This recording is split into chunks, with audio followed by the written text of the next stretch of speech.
It's my baby, and I'm trying my best. Look at me. She didn't want to have my kid, man. Let's talk. I don't want to talk about nothing. I'm tired. She was supposed to be about my kid. Esse nosso caso é bem chocante pela forma como tudo isso aconteceu no meio da rua e ninguém apareceu para relatar esse crime. Algo também que é bem chocante é o motivo desse crime e acredito que vocês vão ficar bem chocados com isso. Fala pessoal, Carol na área, trazendo mais um vídeo aqui no canal. Todas as semanas eu trago esse tipo de conteúdo aqui para vocês, casos criminais. Então se você gosta, se inscreve no canal, deixa um like, deixa um comentário, compartilha o vídeo com os amigos e não esquece de ativar o sininho de notificações. E também, se você quiser, me segue lá no TikTok, que às vezes eu posto uns vídeos diferentes por lá. Bora pro vídeo.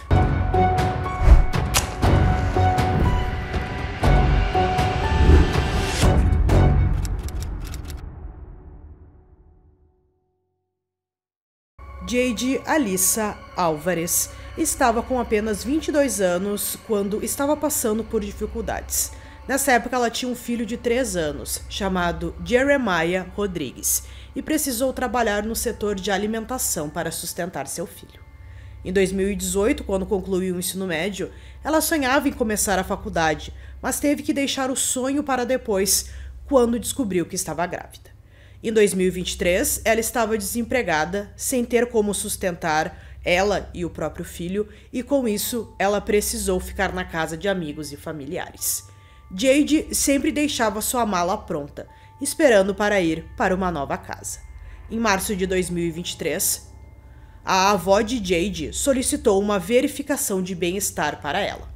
Durante essa verificação, ela estava em uma casa que a gente não sabe se era de algum amigo ou de algum familiar, mas quando os policiais chegaram, ela mostrou alguns hematomas em volta de seu pescoço e ela disse que estava passando por uma situação bem complicada com o namorado naquele momento. Os hematomas visíveis revelavam uma história de violência doméstica que marcou sua jovem vida, criando um padrão de abuso que tragicamente continuou com o homem com quem ela namorava. Apesar desses desafios, Jade manteve a esperança em relação ao futuro. Suas contas nas redes sociais refletiam os sonhos de uma jovem mãe determinada a criar uma vida melhor para seu filho.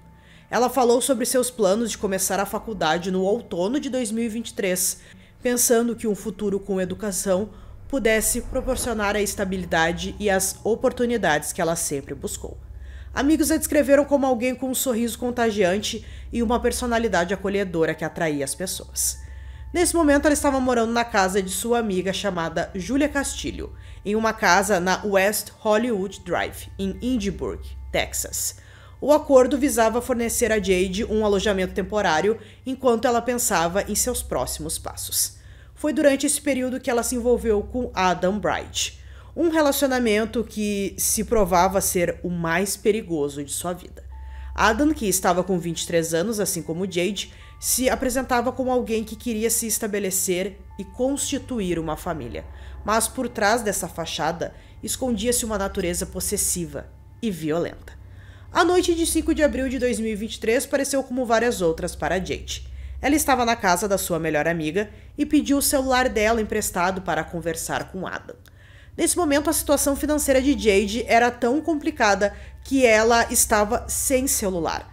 As duas amigas conversaram bastante naquela noite e um assunto que elas falavam era sobre Adam querer ter um filho com ela. O Adam queria muito construir uma família com a Jade, mas nesse momento ela não queria, porque ela já tinha uma criança pequena, sabia de todas as responsabilidades que uma criança carrega, então naquele momento ela não queria ter um filho, até porque ela não estava com uma vida estável, então ela acreditava que precisava ter um emprego melhor, assim aos poucos para ter outro filho, mas o Adam não concordava com isso. Durante uma dessas conversas no telefone com Jade, ele pediu que ela fosse deixada na Capitol Avenue, no bairro de Beacon Hill, em San Antônio, entre 10h30 e 11 horas daquela mesma noite. Julia então levou Jade até o local. Junto, ela carregava sua mala.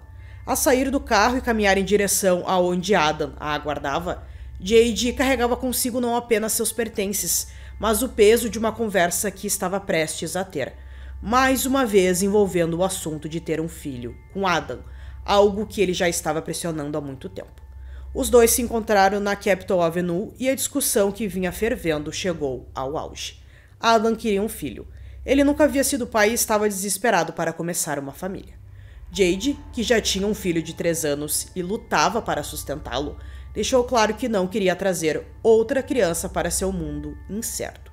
Segundo informações, Jade chegou a dizer que estava grávida, mas não queria ficar com o bebê, uma alegação que inflamou seu desejo obsessivo pela paternidade. A discussão se intensificou de maneiras que revelaram a realidade sombria da natureza possessiva de Adam. Segundo Adam, Jade insistia em lhe dizer para dar um soco em sua barriga e que ela estava bebendo e usando drogas para tentar interromper uma possível gravidez. Se essas alegações são verdadeiras ou meras justificativas que Adam criou em sua própria mente, ainda não está certo. Mas o certo é que sua raiva pela recusa dela em ter um filho chegou ao limite. Enquanto caminhavam juntos, Adam tomou sua decisão.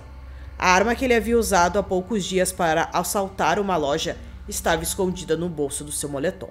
Sem aviso, ele sacou a arma e atirou em Jade, quando passava por ela. Seu primeiro tiro, mirando para cima, em direção ao coração dela, a atingiu no abdômen. A arma emperrou. Naqueles segundos, o choque de Jade deve ter dado lugar ao terror ao perceber que o homem em quem ela confiava estava tentando matá-la. Adam conseguiu destravar a arma e atirou novamente, atingindo-a mais uma vez. A arma emperrou novamente em seguida. Jade caiu no chão, ferida, mas ainda viva. Em vez de pedir socorro ou fugir do local, Adam fez algo que demonstrava a sua frieza calculista por trás de suas ações. O Adam ficou em pé na frente dela. Ela já estava caída, já estava ferida e ele mais uma vez atirou 2 vezes nela, na região da cabeça, para ter certeza de que ela morreria. Segundo ele fez aquilo apenas para ela não sofrer e queria que a vida dela acabasse naquele momento, parecendo que ele estava com pena de deixá-la sofrer naquele local e que a melhor opção seria tirar a vida dela. Depois disso, ele fugiu do local. Junto de Jade estava sua mala, aberta, cheia de pertences. A gente não sabe como que essa mala foi aberta, se ela foi mexida durante a briga ou depois do crime, mas a mala ficou aberta ali com todos os seus pertences expostos. Ele levou a bolsa dela, deixando-a sem identificação, talvez esperando que isso atrasasse a identificação e isso lhe desse mais um tempo. O assassinato ocorreu em uma área residencial, mas a maioria dos moradores não ouviu os tiros ou não os relatou. A investigação do assassinato de Jade Álvares começou aproximadamente às 6h30 do dia 6 de abril de 2023, quando um policial em patrulha avistou algo incomum na Capitol Avenue. No quarteirão 1000 da rua, iluminada pela luz da manhã, havia o que parecia ser uma pilha de roupas. À medida que o policial se aproximava, a terrível realidade se tornou clara. Não se tratava de bagagem abandonada ou de roupas empilhadas, mas o corpo de uma jovem, ao lado de uma mala aberta. O policial imediatamente pediu reforços e assistência médica, embora estivesse claro que nenhuma intervenção médica poderia ajudar. A vítima havia sofrido múltiplos ferimentos à bala e sangue manchava o pavimento ao seu redor. Ela não tinha bolsa nem documento de identificação. Sua mala, com seu conteúdo parcialmente espalhado na rua, sugeria que ela estava indo para algum lugar. Os policiais e detetives que atenderam a ocorrência notaram vários aspectos perturbadores na cena do crime.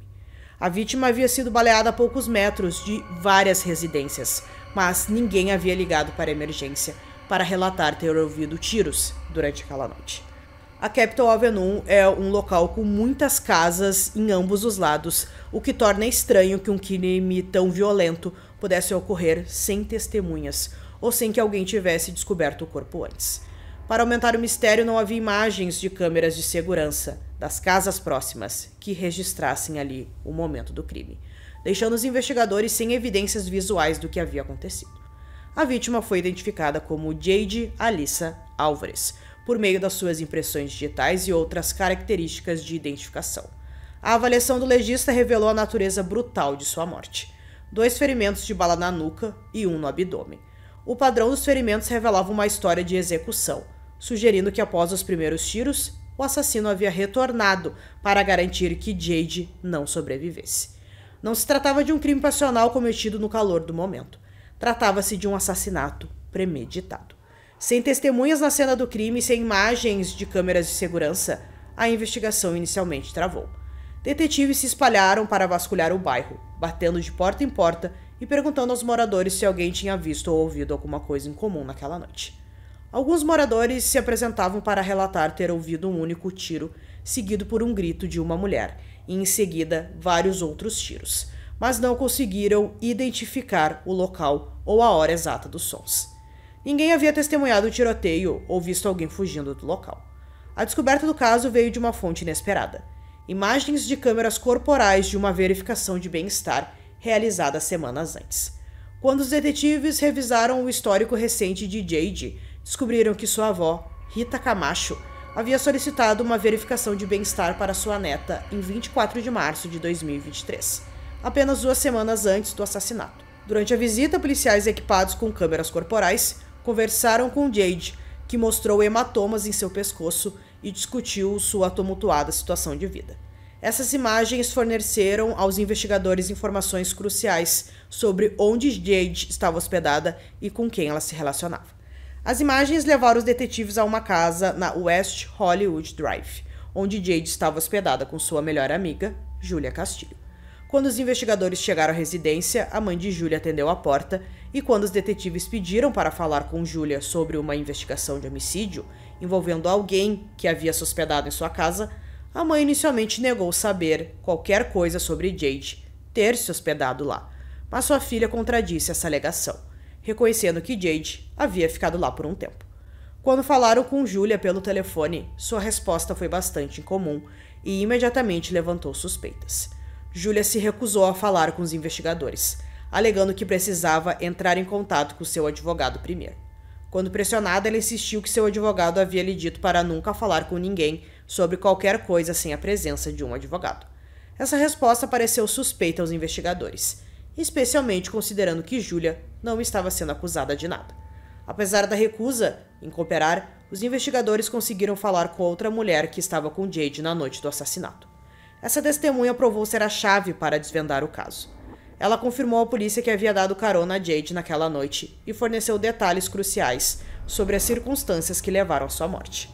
Ao ver fotos, a testemunha identificou o homem com quem Jade estava se comunicando como Adam Bright, confirmando que ele e Jade mantinham um relacionamento amoroso. Essa identificação deu aos investigadores a primeira pista sólida no caso. Ao verificar o nome de Adam em seus sistemas, os detetives fizeram uma descoberta surpreendente. Ele tinha um mandado de prisão ativo por 2 acusações de roubo qualificado, ocorridas em 1º de abril de 2023, apenas 5 dias antes do assassinato.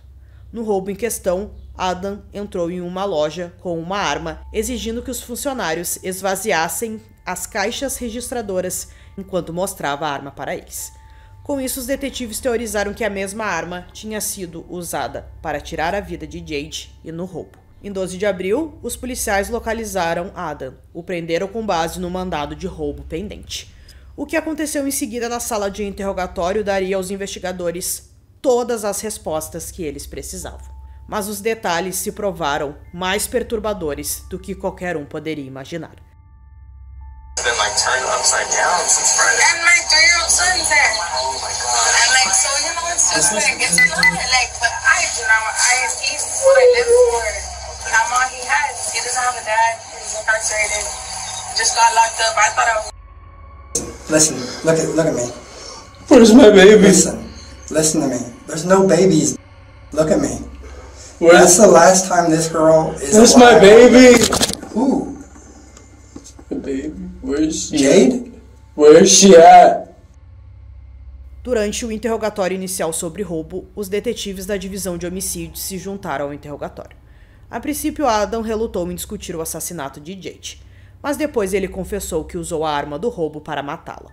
Ao longo de várias horas, os detetives cuidadosamente extraíram toda a história de Adam. Ele admitiu ter pedido a Jade para encontrá-lo na Capitol Avenue na noite do dia 5 de abril, descreveu a discussão sobre ter um bebê, explicando que queria desesperadamente ser pai e que a recusa de Jade o enfureceu.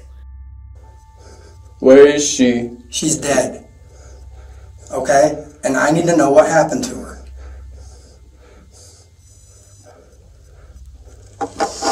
How long ago? How long ago? Recent. Real recent. Where's my baby? Listen. And I'm trying my best! Adam, look at me. She didn't want to have my kid, man. Let's She tried to talk set about me it. up, man. I don't want to talk about nothing! I'm tired! She was supposed to be about my kid. De acordo com sua confissão, Jade lhe disse que estava grávida, mas não queria ter um filho com ele, e continuou pedindo que ele lhe desse socos na barriga. Adam forneceu detalhes assustadores sobre como cometeu o assassinato. Ele escreveu como passou por Jade com uma arma escondida no bolso do moletom, a sacou e atirou nela. Explicou como a arma emperrou após o primeiro tiro, como ele a limpou e atirou novamente, e como ela emperrou mais uma vez. O mais perturbador é ele admitir ter retornado ao local onde Jade estava deitada no chão e atirado 2 vezes em sua nuca, para garantir que ela não sofresse. O nível de detalhes que Adam forneceu sobre o assassinato condizia perfeitamente com as evidências físicas encontradas na cena do crime. Após sua confissão, Adam Bright foi formalmente acusado de homicídio pela morte de Jade Alvarez, além de 2 acusações de roubo qualificado decorrentes do assalto à loja em 1º de abril e uma acusação adicional de posse de substância controlada. As provas contra ele eram contundentes. Sua própria confissão detalhada, a identificação da testemunha e as provas físicas que ligavam a arma do crime ao roubo que ele havia cometido poucos dias antes. Em vez de prosseguir com o julgamento, os promotores e o advogado de defesa de Adam negociaram um acordo. Em 24 de março de 2025, quase 2 anos após o assassinato de Jade, Adam Bright compareceu perante a juíza distrital do condado de Bexar para sua audiência de sentença. Adam se declarou culpado da acusação de homicídio, 2 acusações de roubo qualificado e uma acusação de posse de substância controlada. Nos termos do acordo de confissão de culpa, a juíza condenou Adam a 40 anos de prisão. Ele recebeu penas de 15 anos por cada uma de suas acusações de roubo, mas essas penas seriam aplicadas simultaneamente à pena de homicídio, o que significa que ele as cumprirá simultaneamente. Pela lei do Texas, Adam poderá obter liberdade condicional após cumprir metade de sua pena de 40 anos, o que significa que poderá ser solto após apenas 20 anos. Se obtiver liberdade condicional na primeira oportunidade, ele terá 43 anos quando for libertado. A audiência de sentença foi carregada de emoção, com vários familiares de Jade presentes para testemunhar a justiça sendo feita. Entre eles estavam Rita Camacho, a avó de Jade, que havia sido uma das últimas pessoas a tentar ajudar Jade antes de sua morte. Quando teve a oportunidade de fazer uma declaração de impacto da vítima, Rita se apresentou e dirigiu suas palavras não a Adam, mas ao próprio tribunal, expressando a profunda decepção de sua família com a sentença. 40 anos podem ter sido a punição imposta, mas para nós é um tapa na cara. Isso nunca poderá refletir verdadeiramente a magnitude de nossa perda. Durante a audiência de sentença, o próprio Adam demonstrou pouca emoção ou remorso. Permaneceu impassível enquanto a juíza proferia as sentenças, sem pedir desculpas à família de Jade e sem reconhecer o impacto devastador que suas ações haviam causado. Essa falta de remorso só aprofundou a dor da família, reforçando a crença de que ele era alguém incapaz de compreender verdadeiramente a magnitude do que havia feito, ou de sentir arrependimento por ter tirado a vida de Jade. Então, pessoal, concluindo esse caso aqui para vocês, a forma como tudo aconteceu, no meio da rua, ninguém ajudou, ninguém chamou a polícia, então é um caso bem triste mesmo, que ela ficou ali deitada no chão por várias horas até que um policial viu o que tinha acontecido, e a pena que ele recebeu, a gente viu que foram 40 anos por causa do acordo, mas que ele pode pedir a liberdade condicional na metade, apenas 20 anos, então ele teria praticamente a vida inteira pela frente. É algo que realmente machucou mesmo a família da vítima, porque eles esperavam uma sentença assim mais longa e que ele permanecesse muito tempo atrás das grades. Então eu espero que vocês tenham gostado desse vídeo. Esse foi mais um vídeo aqui no canal Durmam Bem e até o próximo.